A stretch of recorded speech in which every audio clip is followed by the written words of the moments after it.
President Uhuru Kenyatta got into office in 2013. He served for 2 terms. He was young and very energetic to serve Kenyans. Ladies and gentlemen, welcome to this wonderful conversation that you have today right from C45 TV. If you've not subscribed, kindly subscribe. Keep watching and liking and also commenting on our videos. We will be uploading videos every day. Kindly make sure that you follow. We are live from each generation, of which I have always said that this is the place you come for anything to do with videography and production, especially music and also any other thing that you need in any ceremony or party. Now, back to the video today. Today's video will be all about President Uhuru Kenyatta. During his tenure, President Uhuru Kenyatta had very many achievements that every president, every leader that will come will have to emulate. One, President Uhuru Kenyatta improved the road network significantly by constructing about 12,000 kilometers of roads in his 10-year period. These roads, despite of the contention, whether the money was well used, exaggeration of the project, but the road network in Kenya improved significantly. Beginning from the standard gauge railway, where the railway was done well, going to expressway, Nairobi, the eastern, southern, all the bypasses in Nairobi. We also had the Ngong Road being expanded, Waiyaki Way well made, and also many other regions, especially Nyanza, Western Coast, actually capturing all the roads, including the northeastern parts of Kenya. That was something that every president in Kenya will emulate. He laid the foundation for development in the country through the roads network. Another achievement that President Kenyatta made during his time is the health sector that he significantly improved. What do I mean by this? Through Mama Margaret Kenyatta, the first lady during Uhuru's time, there were several hospitals that were improved, particularly the maternity wing, e.g. the one in Nakuru, which is called Mama Margaret Kenyatta Maternity Wing, where every equipment is available for mother and child care. That was a significant improvement because we've gotten very many, despite the devolution where the health sector was moved to the county governments. The part that the first lady managed to handle, there was a significant improvement in the people's lives, especially the regions that had these facilities established. That was a significant improvement in the health sector that every president that is coming has to emulate. Another aspect that President Uhuru Kenyatta significantly improved is the security sector. We had President Uhuru Kenyatta equipping the military, the police, and also made some changes in the police uniform, which personally I don't support. And also the improvement in the management of Al-Shabaab, which had become a problem, a menace to the people of Kenya. We lost very many lives through Al-Shabaab, but through the consistency and hard work in the management of crimes and such incidences in Kenya by Uhuru Kenyatta, through the Interior Cabinet Secretary, that is Dr. Fred Matiang'i, there was a significant improvement in the security sector in the country. Now, these are some of the things also that give us hope as Kenyans. During his time, President Uhuru Kenyatta made several journeys across the country, the world. I believe that these journeys also improved the national relations between the foreign countries and Kenya, which also, I think, improved the Kenyans' life abroad. Finally, another achievement that I believe President Kenyatta made during his time, it is the completion of almost all the projects that were started by President Kibaki. An example are the bypasses which were established during President Kibaki's time that President Uhuru Kenyatta continued and implemented them very well. They also improved the road network in Kenya by managing the movement of cargo from one place to another, especially across Nairobi. Those are some of the achievements that I believe. If there are achievements that you believe that President Uhuru Kenyatta made that I have not mentioned, they kindly type on the comment section, and I want to thank you for that. Despite of the achievements that President Uhuru Kenyatta made during his tenure, there are very many failures that Kenyans can point from his government. One, there were several corruption cases during his time, especially the first term, that is from 2013 to 2017. Starting from NYS, going to Eurobond, and many other internal issues on corruption, especially in KEMSA and the agricultural sector. These corruption cases tainted President Kenyatta's image significantly. At this time, President Kenyatta had a problem because he did not manage the corruption very well. We had these people overstaying in the government, and actually their cases even sometimes being withdrawn, and even these people going ahead to vie for other bigger seats in Kenya because the war on corruption during his time was not well managed. Now, President Kenyatta failed Kenyans in corruption because the money for Kenyans was embezzled, but still the money for Kenyans was embezzled, and this money was not recovered during his time. We saw that these leaders, despite the embezzlement of funds, they were even given a leeway for them to vie for bigger seats in Kenya. For instance, the NY scandal involved the governor of Kirinyaga, that is Governor Uhuru, and later on she vied for a gubernatorial seat in Kirinyaga, which President Uhuru Kenyatta also supported because he was from the Jubilee political party. So that was a clear indication that President Kenyatta was not in support of the corruption case, the fight on corruption cases in the country. During President Uhuru's time, especially towards the end, there was a significant rise in the cost of living. The cost of unga went up to 250. The cost of sugar went up to even almost 400. The cost of cooking oil rose significantly. We also had the cost of fuel that also rose to a level where Kenyans were crying all over because it was becoming untenable. This cost of living angered Kenyans because we got that it could not lower in any way, despite of the subsidies that it used to tell the Kenyans there's subsidization and the unga will drop. Still, Kenyans did not feel the impact of the subsidies.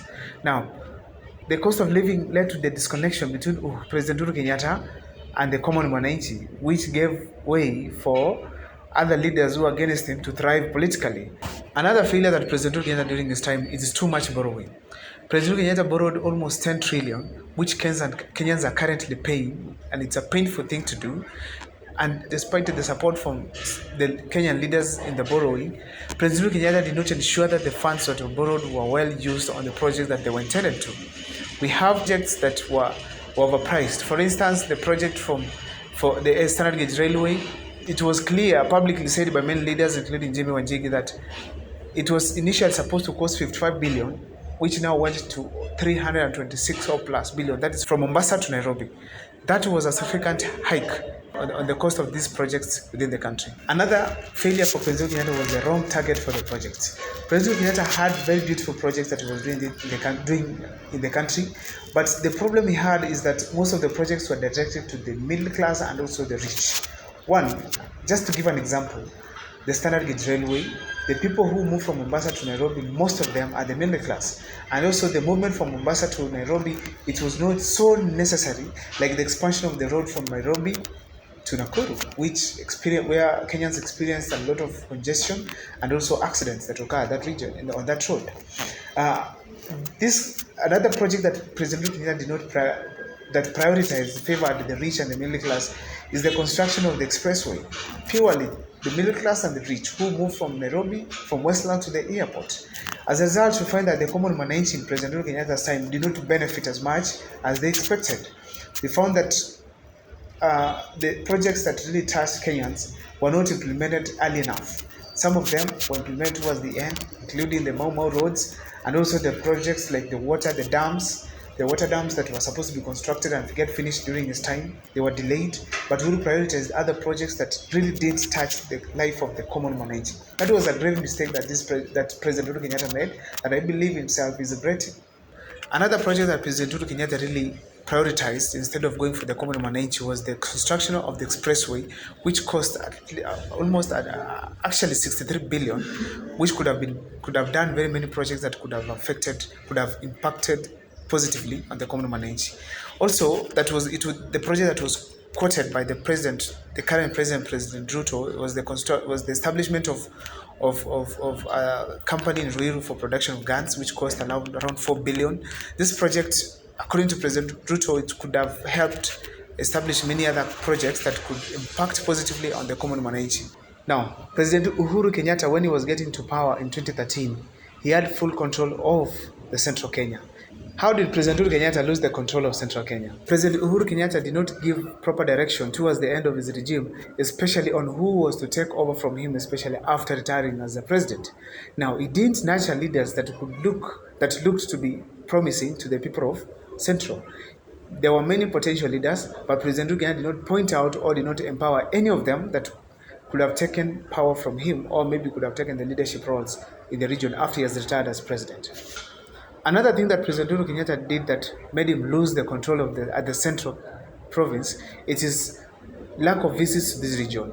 President Uhuru Kenyatta rarely visited the central Kenya, especially Nyandarua. I hear that he never visited there even once while he was president. This was a failure, a big one, because lack of visit made him to lose the connection with the common man. Therefore, the people perceived him like he didn't care about them, and as a result, he lost the control of this region. Now, he visited there a number of times, but especially today, when there was a function or something like going to Sagana, we even saw him where he struggled to tell the people what he has done because they didn't feel his impact on the ground. Another way President Uhuru Kenyatta lost the control of central Kenya, it is the demolition of properties that were owned by the central people. You know, President Kenyatta demolished, especially along the railways, there were properties that were demolished where the Kenyans were given rights to construct if it's a building by the government, and the same government went ahead to demolish these properties, and this affected the people's lives, which also made them feel like President Kenyatta no longer cares about them. Yeah, so this made these people not to trust him, which made it easier for other people to overthrow him from the command at the central Kenya. The cost of living cannot be ruled out as one of the factors that led to the President Uhuru Kenyatta lose the control at the central Kenya. Why I'm saying this? The central Kenya people are equally Kenyans, like from any other region, Nyanza, Western, Coast, or any other part of Kenya. What does this mean? That the pain that President Uhuru Kenyatta brought on Kenyans through the cost of living even affected the people of central Kenya. They felt like, what? The president we elected to power now is increasing the cost of unga, cost of electricity, cost of sugar, cost of cooking oil, cost of fuel. So as a result, people felt like he again does not care about them, even their needs. And so he lost the control. People felt like they no longer trust him. That's when now he again made it easy for his opponents to thrive at that time.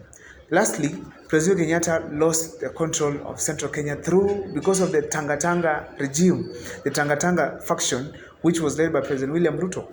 Every mistake that President Uhuru made, the current President Ruto, by then the deputy president, could articulate it well to the Kenyans, could tell them, look where your son has put you.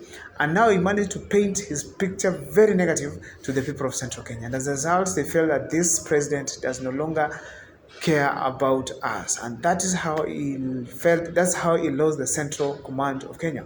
That is my video there and there. Make sure that you subscribe, like, and comment on the show. Kindly make sure that you also keep following the videos that you do make here at C45 TV. There are many other videos, many other shows that we have. Kindly make sure that you keep following.